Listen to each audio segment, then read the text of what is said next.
स्वागत है आपका बी न्यूज नेशन में। मैं हूं आबिद हुसैन शेख।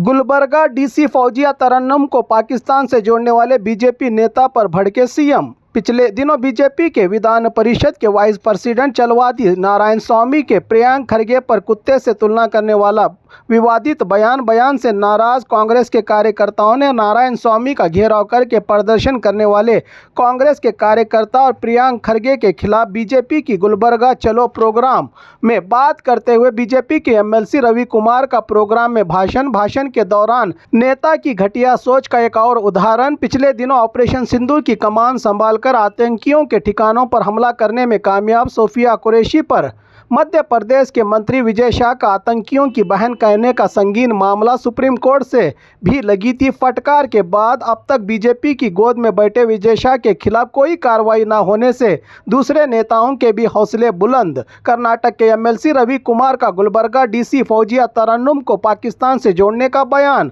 जिसमें उन्होंने कहा था कि क्या वो पाकिस्तान से आई है। कहा कि आपकी तालियों से अंदाजा हो रहा है कि वो पाकिस्तान से ही आई है। ऐसा विवादित बयान देने पर अब इनके खिलाफ एफआईआर भी हो रहे हैं और आईएएस ऑफिसर एसोसिएशन ने भी इस बयान के कड़े शब्दों में निंदा करते हुए इससे ईमानदार ऑफिसर्स की ड्यूटी पर असर पड़ता है। तो वहीं सीएम भी ऐसे नेताओं की मानसिकता पर सवाल उठाकर भड़के। आज प्रेस कॉन्फ्रेंस के दौरान ऐसे नेताओं और ऐसी सोच वाले लोगों से बचाना है देश को, कहा सीएम ने।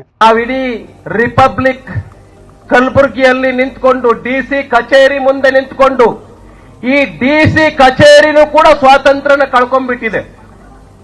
ಡಿಸಿ ಆಗಿಯೂ ಕೂಡ ಈ ಹೇಳ್ದಂಗೆ ಕೇಳ್ತಾ ಇದ್ದಾರೆ ಮೇಡಮ್ ಅವರು। ಅವರೇನ್ ಪಾಕಿಸ್ತಾನದಿಂದ ಬಂದಿದ್ದಾರೋ ಅಥವಾ ಇಲ್ಲಿ ಐಎಎಸ್ ಆಫೀಸರ್ ಆಗಿದ್ದಾರೋ ಗೊತ್ತಿಲ್ಲ ನನಗೆ।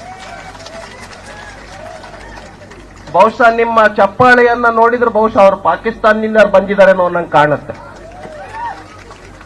ಡಿಸಿ ಈಗ ನೋಡಿ, ರವಿ ಕುಮಾರ್ ಅಂತ ಒಬ್ಬ ಎಂಎಲ್ಸಿ, ಅಷ್ಟು ಗೌರ್ಮೆಂಟ್ ಚೀಫ್ ವಿಪ್, ಕೌನ್ಸಿಲ್ ನಲ್ಲಿ ಚೀಫ್ ವಿಪ್, ಒಬ್ಬ ಗುಲ್ಬರ್ಗಾದಲ್ಲಿ ಡಿಸಿ ಇದಾರಲ್ಲ ಹೆಣ್ಮಗಳು, she's A good worker, good DC, ಅವಳಿಗೆ ಇವರು ಭಾಷಣ ಮಾಡ್ತಾ ಅಲ್ಲಿ ಪಾಕಿಸ್ತಾನದಿಂದ ಬಂದಿರಬೇಕು, ಅವರೆಲ್ಲ ಯಾರ ಚಪ್ಪಾಳೆ ಹೊಡಿತಾರೆ, ಇವರು ಪಾರ್ಟಿಯವರು, ಇವರು ಪಾಕಿಸ್ತಾನದವಳೆ ನೋಡಿ ಎಲ್ಲ ಚಪ್ಪಾಳೆ ಹೊಡಿತಾ ಇದ್ದಾರೆ। ಈ ತರ ದಿನನಿತ್ಯ ಪ್ರತಿದಿನ ಸಮಾಜದಲ್ಲಿ ಸುಳ್ಳು ಹೇಳೋದು, ಗೊಂದಲಗಳನ್ನು ನಿರ್ಮಾಣ ಮಾಡೋದು, ಶಾಂತಿಯನ್ನು ಹಾಳು ಮಾಡ್ತಕ್ಕಂಥದ್ದು, ಅಹಿಂಸೆ ಹಾಳು ಮಾಡ್ತಕ್ಕಂಥದ್ದು, ಬರೀ ಹಿಂಸೆ, ಅವ್ರಿಗೆ ಗೊತ್ತಿರೋದೇ ಬರೀ ಹಿಂಸೆ।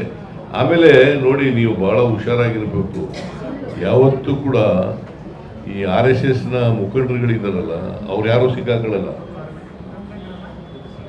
ಪಾಪ। ಆ ಬಿಜೆಪಿನಲ್ಲಿ ಇದ್ದಾರಲ್ಲ ಹಿಂದುಳಿದವರು, ದಲಿತರು, ಅವ್ರನ್ನೇ ಸಿಕ್ಕಿಸ್ಬಿಡ್ತಾರೆ, ಅವ್ರ ಮೇಲೆ ಕೇಸ್ ಹಾಕ್ಸೋದು, ಆಮೇಲೆ ಇವರೇ ಹೋಗಿ ಜೈಲಿಂದ ಕರ್ಕೊಂಬರೋದು ಅವ್ರನ್ನ। ಬಹಳ ಬುದ್ಧಿವಂತಿಕೆ ಮಾಡ್ತಾರೆ ಏನಮ್ಮ।